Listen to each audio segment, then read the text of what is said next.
Back to the Power Breakfast Show. We carry on with the paper review. Honorable Oluoch, Honorable Elachi, Honorable Manzo join or continue to stay with me as we take a look at some of the big stories in the papers. Before we talk about the 10 richest counties where a lot of crime incidents have come out, let me take you now to page 6 of the Daily Nation. Sonko to rid city of borders and street families. Nairobi Governor Mike Sonko has promised to get rid of border riders and street families from the city, terming them as an eyesore. Also not left out in his grand plan that has soiled the stature of Nairobi is Matatu chaos as well. Honorable Elachi, I gave you a heads up before the break that I would pose this question to you. Your thoughts on this, because we've seen and heard this before. Yes. What is new? Well, first of all, I want to thank him because this is a motion the County Assembly did for him, that he must now ensure street families, and I think he started on a slow note because of Nairobi is a very dynamic county, very dynamic. It's like a government, a national government. So when we talk about some of the issues that the governor has to do, you find that most of the time he has to consult so much with the national government, because in the end of the day, he is the governor of Nairobi County, but at the same time, one of those who is looking at the capital city of Kenya.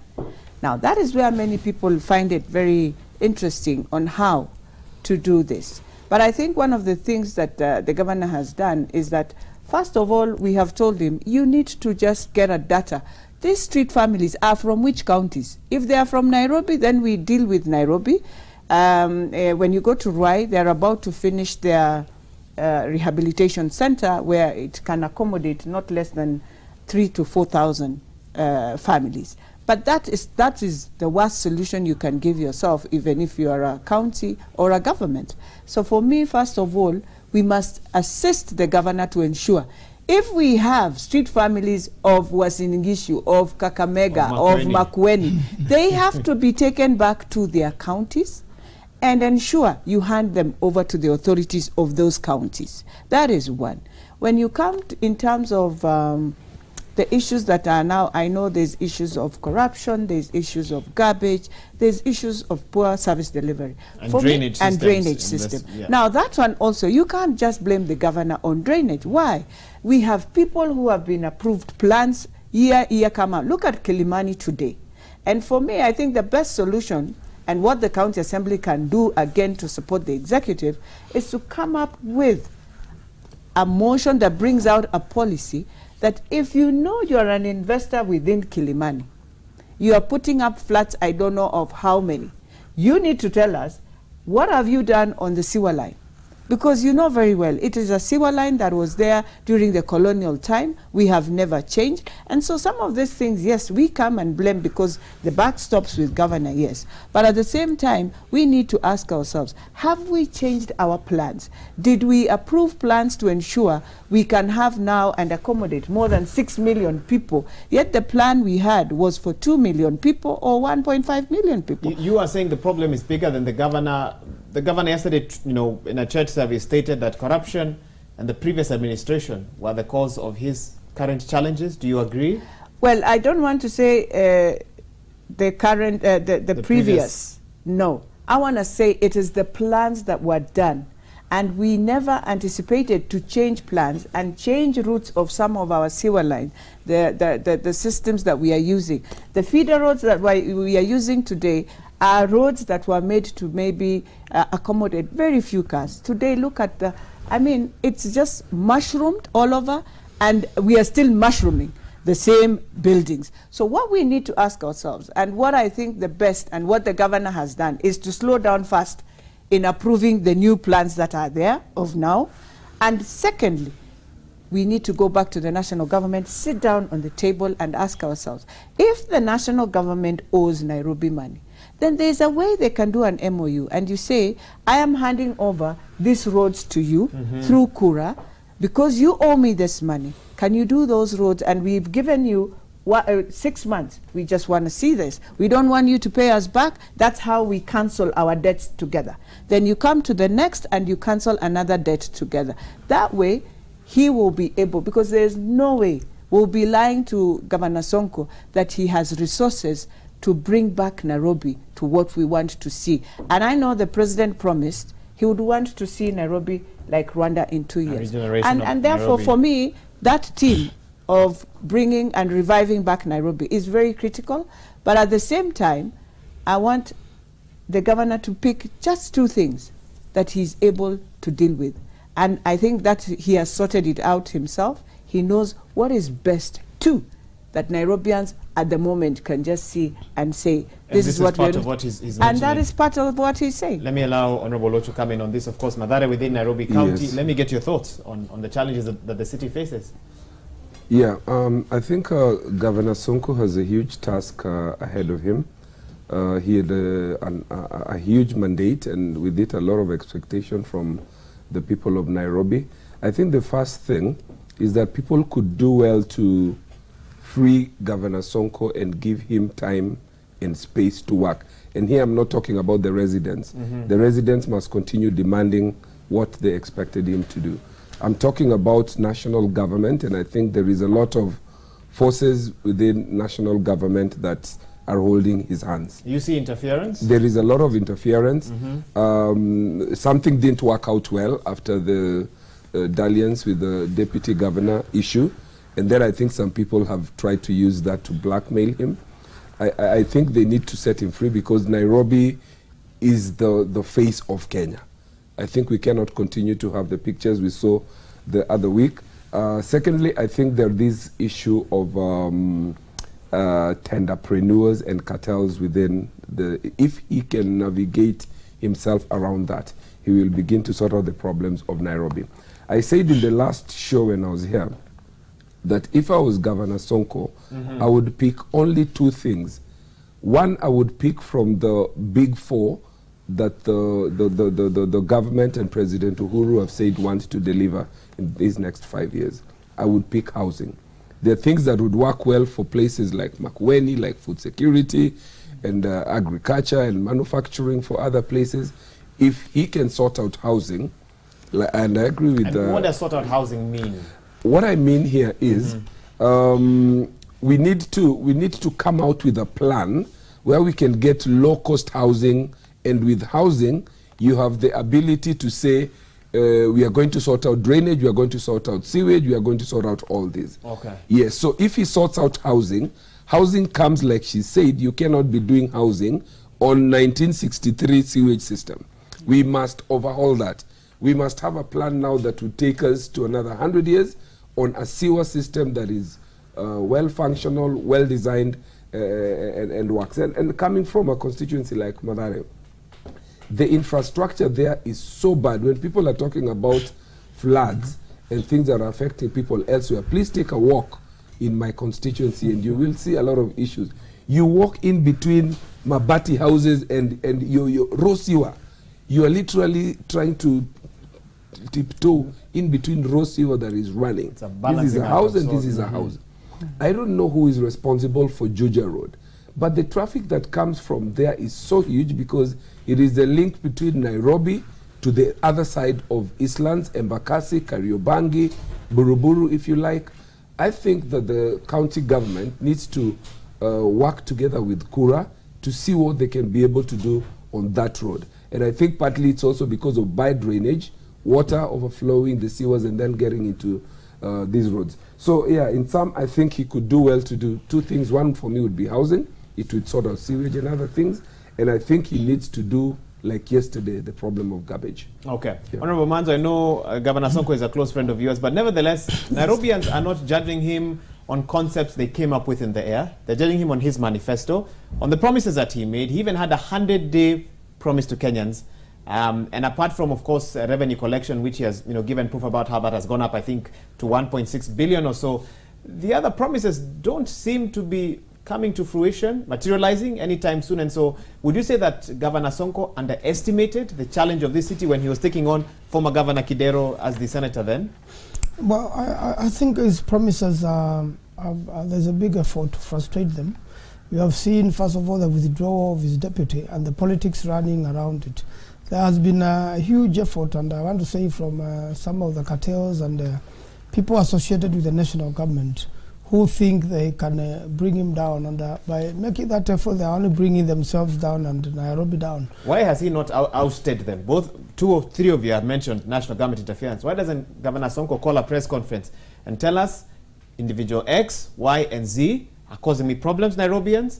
Please ask them to leave me alone so that I can work. We've seen Governor Sonko is a brave man. He's not afraid to say what he speaks. Why can't he oust these individuals? I am very sure he's working on that and is going to fix it quite soon. You have seen even like the efforts to get Nairobi without water, you know, with all these rains, surprisingly, Ndakaine is empty.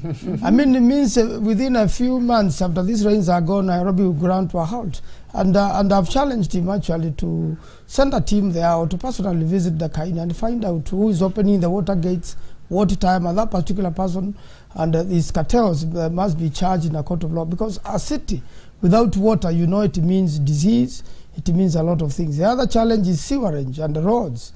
The sewerage is being affected by the construction which is going on throughout day and night, and without taking care of where you are taking all this sewerage. And I think with proper planning, we could be able to make an effort, and I'm sure Nairobi will improve and will be much better. You have seen now with the floods now, the situation in Nairobi is really, really serious. And it is even worse when we open schools. And not only Nairobi, very many other counties have this challenge of flooding. But when you open schools and the children go to schools and the toilets are submerged in water, what is the security? So I want to say that there are a lot of challenges, but the national government need to work closely with the county governments on this matter. In fact, today we are all the elected leaders of Makueni are going to meet to look at our situation, to see how we can work with the national government. There's an emergency kitty of 10 billion or so. We should see it working here in Nairobi and the other counties. The moment the national government frustrates the counties, including Nairobi and Governor Sonko, then you have a problem. But the moment the two systems being worked together, because it is for the benefit of the people, and the few individuals with personal interests serve the nation, I believe Governor Sonko will soon be doing better for Nairobians. He's now without a deputy. He's doing all the work for the deputy and for himself together, and I'm very happy. He has a very supportive county assembly and the speaker, and I believe with all the members of the county assembly working with him and the speaker and the national government, even as we amend the law to make sure that he has a deputy, I believe he'll do well in Nairobi. He's able. He was very successful as a member of parliament. He was very successful as a senator, and I believe he's going to be very successful as a governor. Okay, let me read one SMS before I come to you, Honorable Elachi. Someone here, you don't give us your name, but you say, if it was not because of corruption, county issues would not have been there. Corruption has spread politically, that if not well diagnosed, you'll only be treating symptoms, and the problem will become chronic. And it's interesting that they say that.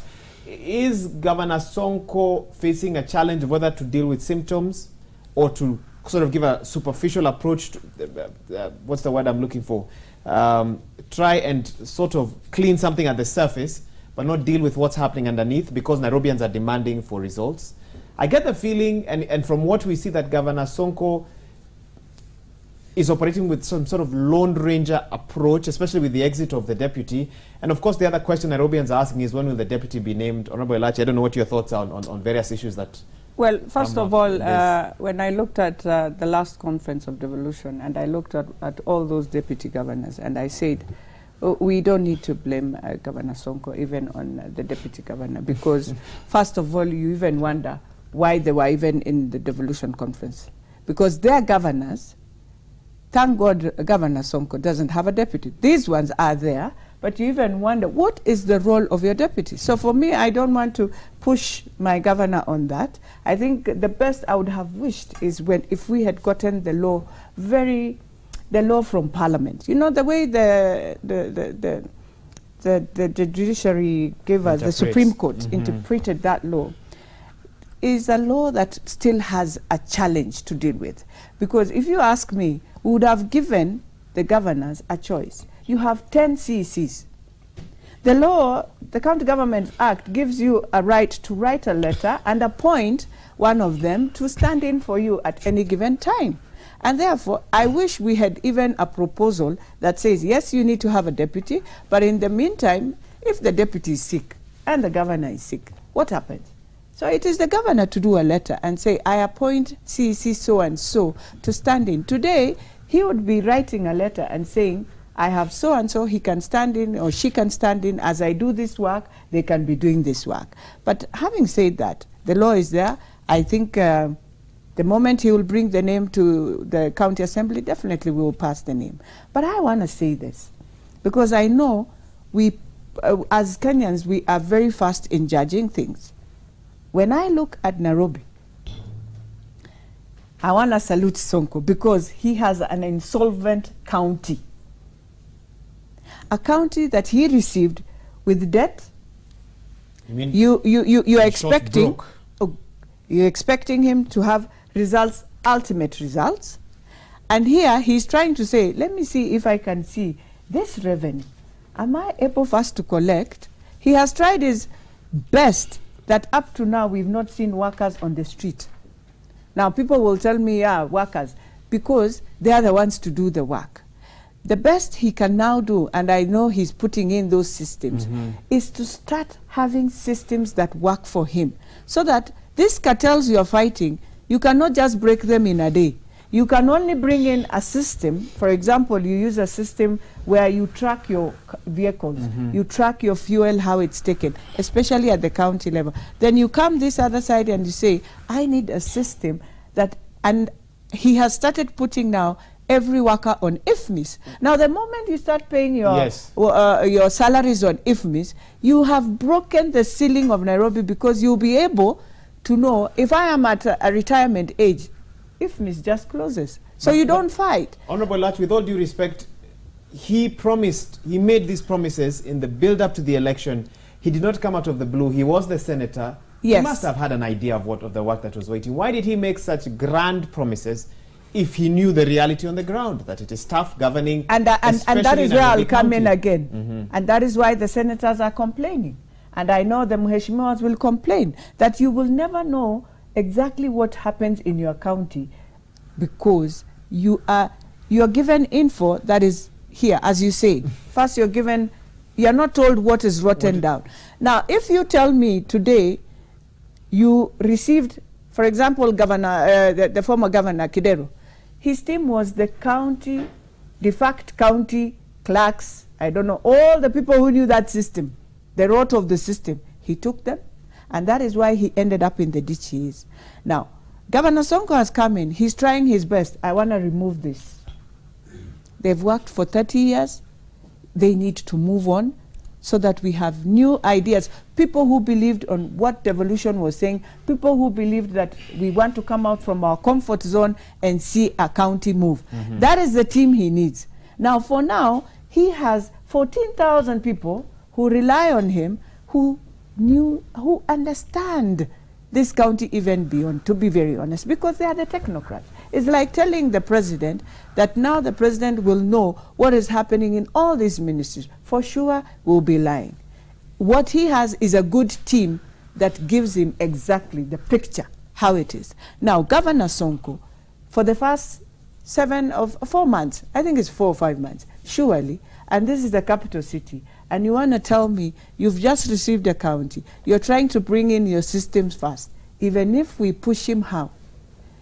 Give him 8 to 1 year, trust me, he's going to do 2 things and we'll see change. Will he remove matatus from the CBD? Oh yes, we will see change. That one I have very serious hopes, and we are not joking also, because all of us are under him. Okay. We want to see a legacy for Nairobians. That one we are very sure, clear in our mind, what we want to achieve for Nairobi. Okay. Yes, yes. Honorable Lach, do you have a response to that before we move on, or we can? I know Nairobi is a very motive issue. I know we need to have a supportive county assembly, but we should be very careful, Speaker, so that you don't go to bed with people you should oversight. Yeah, of course. So I think we wish him well, but also we need to maintain the thin lines, the distinct lines between the county assembly, so that we are able to support him, but also keep him on toes and make him deliver. Yes. The second thing is that I think we've played politics with the issue of street children, matatu, and border people.